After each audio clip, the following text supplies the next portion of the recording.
Hello guys, welcome back to my channel. আমার প্রিয়ার কথা চ্যানেলে তোমাদের সবাইকে স্বাগত। আজকে তোমাদের একটা নতুন রেসিপি দেখাবো।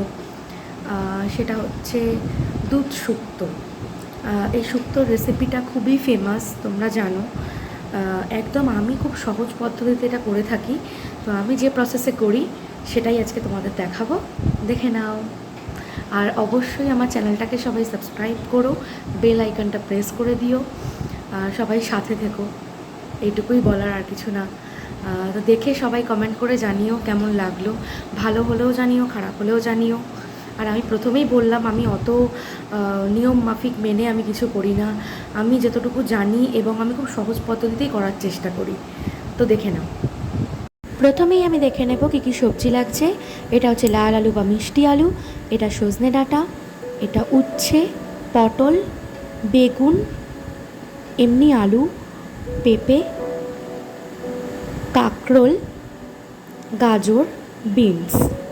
সব সবজিগুলো আমি লম্বা লম্বা করে, কাঁচকলাগুলো আমি হলুদ জলে ভিজিয়ে রেখেছি যাতে কষ না থাকে। এবার 5-6টা কাজু বাদাম, কয়েকটা চীনা বাদাম, 1 চামচ পোস্ত, আর 1 চামচ জোয়ান বা রাঁধুনি, আর 1 ইঞ্চি মতো আদা আমি ভালো করে পেস্ট করে নেব, একটা স্মুথ পেস্ট তৈরি করে নেব। এবার আমি একে একে সবজিগুলো ভেজে নেব। এখানে আলু আর গাজর দিয়ে দিয়েছি, আলু, গাজর আর পেঁপে দিয়ে দিয়েছি। আর এখানে কাঁকরোল ছোট একটা কড়াইতে আমি দুটো গ্যাসেই বসিয়েছি যাতে তাড়াতাড়ি হয়। আর এখানে কাঁকরোলটা ভাজা করে নিচ্ছি, দেখে নাও। ভালো করে সবজিগুলো ছাকা তেলে ভেজে নিলে ভালো হয়। এবার আমি উচ্ছেটা ভাজার জন্য বসিয়ে দিয়েছি, আর এই কড়াইতে গাজর পেঁপেটাও হয়ে গেছে। এবার বেগুনটা ভেজে নিচ্ছি। এটা বিনসটাও ভালো করে ভেজে নেব। এবার কাঁচকলাটাও ভালো করে ভেজে নিয়েছি। সব সবজিগুলো দেখো আমি এভাবে ভেজে নিয়েছি একে একে। এবার সজনে ডাঁটা, এবার কড়াইয়ের মধ্যে বড়িটা ভেজে নেব। আমি 16-17টা বড়ি দিয়েছি, 15-16টা মতো বড়ি দিয়েছি। এবার কড়াইতে 5 ফোড়ন আর গোটা জিরে আমি একটু ড্রাই রোস্ট করে নেব, করে গুঁড়ো করে নেব। এবার ওই সবজি ভাজার তেলের মধ্যেই দিয়ে দেব একটুখানি রাঁধুনি, ফোড়নে দিয়ে দেব। দেখো আমি দেখিয়ে দিলাম।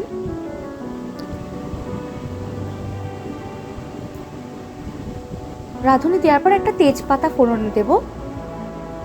এই থাকবে ফোড়ন, শুক্তোতে বেশি ফোড়ন দিতে হয় না, তাও আমি এটা দিই তো গন্ধটা। এবার ওই ফোড়নের মধ্যে আমি সজনে ডাঁটাগুলো একটু ভেজে নেব। গ্যাসটা কমিয়ে ভাজতে হবে, নাহলে ডাঁটাগুলো পুড়ে যাবে।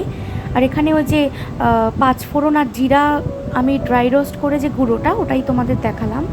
এবার আমি মশলা বাটাটা দিয়ে দেব, যে কাজু বাদাম, চীনা বাদাম, তারপরে আদা, কাঁচা লঙ্কা। আমি বাটার মধ্যে একবারে 5টা কাঁচা লঙ্কাও দিয়ে দিলাম। এবার ভালো করে নেড়ে নেব।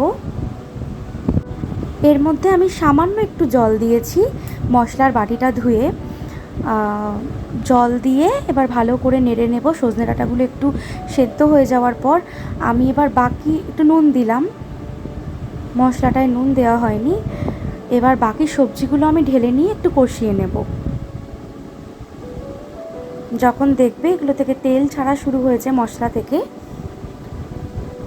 দেখো বেশ 5-7 মিনিট ধরে আমি গ্যাসটা মিডিয়াম আঁচে রেখে কষিয়ে নিয়েছি।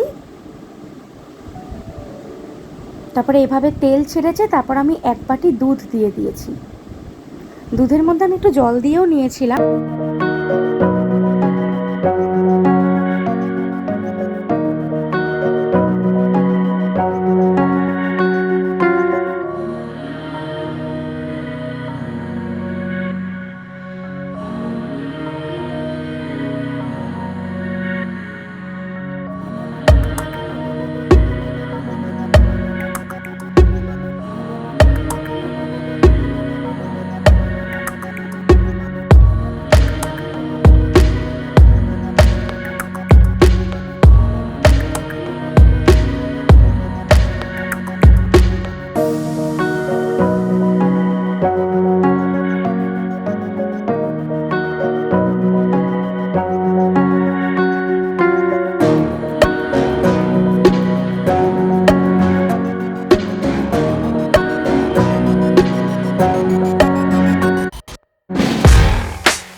তোমরা সবাই আমাকে জানিও তোমাদের রেসিপি কেমন লাগলো। আরও নতুন নতুন রেসিপি পেতে এবং তোমাদের যদি কিছু দেখতে ইচ্ছা করে কোনো রেসিপি আমাকে কমেন্ট বক্সে জানিও, আমি সেটা করে তোমাদের দেখাবো। তো যতটা পারি একা একা ভিডিও করি, ভুল ত্রুটি হলে ক্ষমা করে দিও বা একটু নিজেদের ক্ষমার চোখে দেখো আমাকে, ব্যাস এটুকুই। কারণ একাই রান্না করি, একাই মশলা করি, একাই ক্যামেরা ধরি, খুব ডিফিকাল্ট হয়ে যায় এটা। হ্যাঁ, আরও মানে সব সময় হয়ে ওঠে না, তোমরা জানো, তোমরা যারা হাউসওয়াইফ আছো। তাও আমি মোটামুটি যতটা পারি করি। তো সবাই সাথে থেকো, আমার চ্যানেলটা সাবস্ক্রাইব করো, লাইক করো, শেয়ার করো। আজকের মতো টাটা, আবার পরে দেখা হবে।